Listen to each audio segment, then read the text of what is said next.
अल्लाह जे नबी हज़रत नूह अलैहिस्सलाम हर पंहिंजी उम्मत खे अल्लाह जा पैगाम ॿुधाईंदा रहिया त हू पाण में हिक ॿिए सां ज़ुल्म न कनि, एहसान ऐं मोहबत खे क़ाइमु रखनि, ज़ात जे नाले ते हिक ॿिए खे तकलीफ़ न ॾियनि, रिश्तनि जे क़दुर खे क़ाइमु रखनि। त हज़रत नूह जी क़ौम हर पाण जो मज़ाक उॾारे रहिया हुआ। एतिरे में एतिरा पथर आया जो सनन ज़ख़्मी थी पिया।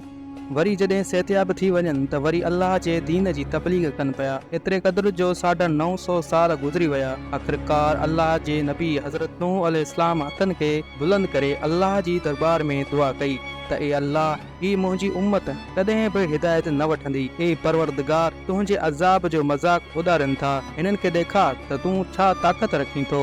बस अल्लाह जो हुकुम हज़रत नूह अलैहिस्सलाम जे लाइ आयो त ए नूह, हिकु ॿेड़ी तैयार कर ऐं उन में पूरे जहान जा जानवर ऐं उन्हनि इंसाननि खे शामिल कर जेकी तो ते ईमान खणी आया। त ईअं ई अल्लाह जे नबी हज़रत नूह अलैहिस्सलाम वण पोखिया ऐं ॿेड़ी ठाहिण में लॻी विया। उहा पूरी क़ौम खिलंदी रही ऐं हज़रत नूह अलैहिस्सलाम अल्लाह जे हुकुम खे तस्लीम करे पंहिंजे कम में मसरूफ़ रहिया। तक़रीबन 100 सालनि खां पोइ उहा ॿेड़ी तैयार थी वई ऐं हज़रत नूह अलैहिस्सलाम सभिनी जानवरनि जी जोड़नि खे ॿेड़ीअ में सवार करे ई रहिया हुआ त एतिरी देर में नांग ऐं बिच्छू पाण जी ख़िदमत में हाज़िर थिया ऐं चवण लॻा, ए अल्लाह जा नबी, हिन छोटकारे जी ॿेड़ीअ में असांखे बि सवार कर। त अल्लाह जे नबी हज़रत नूह अलैहिस्सलाम फरमायो, तूं त इंसाननि खे तकलीफ़ ॾींदो आहीं, उन्हनि खे ॾंगींदो आहीं। त पोइ ईअं ई नांग ऐं बिच्छूअ रोई अल्लाह जे नबीअ खे अर्ज़ु करण लॻा त ए अल्लाह जा नबी, तव्हां असांजे नस्ल खे बचायो।